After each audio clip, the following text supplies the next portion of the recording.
We'll talk about Carol Churchill, Top Girl.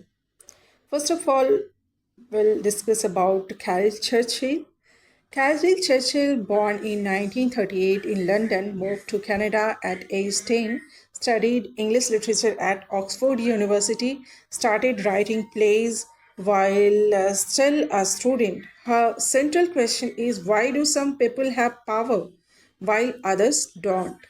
That question became the foundation of almost all her plays. Churchill's personal life shaped her art. Churchill married and had three children, yet kept writing. She knew firsthand how hard it is to balance career, family, and dreams. This tension became a central theme of Top Girls. Churchill is not against men. She is against patriarchy, a system where men usually hold more power. Her question is, why should women have fewer opportunities simply because they are women? And the personal is politics, one of the most important idea in the play. Suppose a woman leaves her job after having a baby, people call it her personal choice. But Churchill asks, was it really her choice? Did society expect her to stay home? Did the workplace support working mother? So the personal problem is often connected to society and politics. This is the heart of Top Girl. So why did Churchill write this in 1982?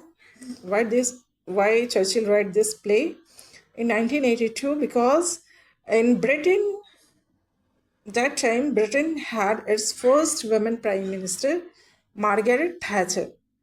People celebrated women are now equal because now England has a women prime minister. So people celebrated that now women are now equal and equal rights they have. But Churchill asked, if one woman becomes powerful, does every woman becomes powerful? Her answer is no. One successful woman cannot solve the problems of millions of ordinary women. So Top Girl is not a celebration of success, it is a question, what is the true cost?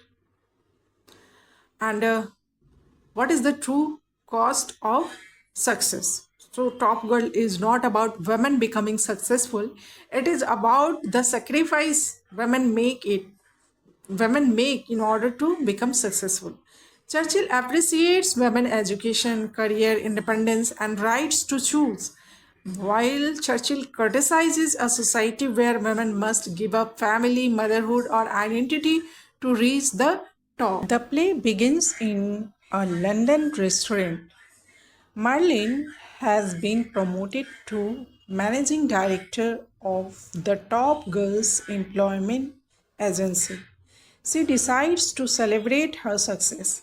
Instead of inviting family or office colleagues, she invites famous women from history and mythology. The guests are Isabella Bird, Lady Nizo, Pope John, Belgrade, and Patient Griselda.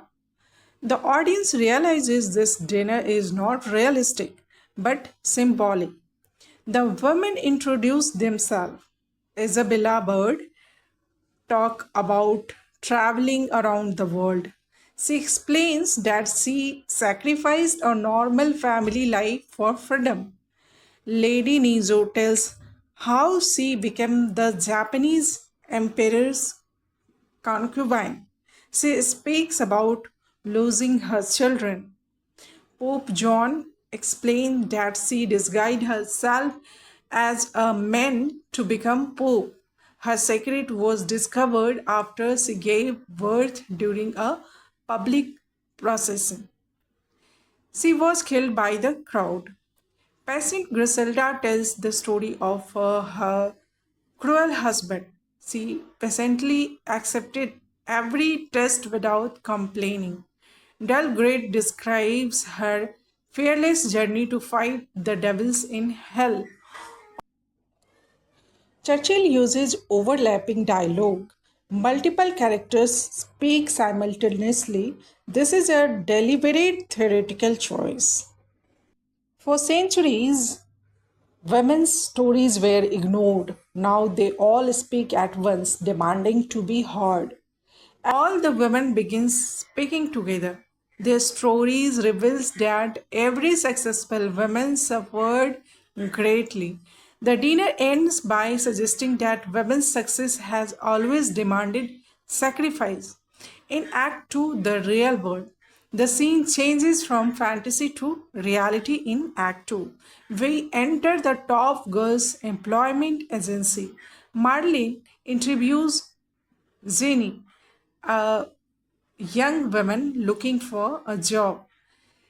Jenny also plans to get married. Marlene advises her not to discuss marriage with employers because it may harm her career.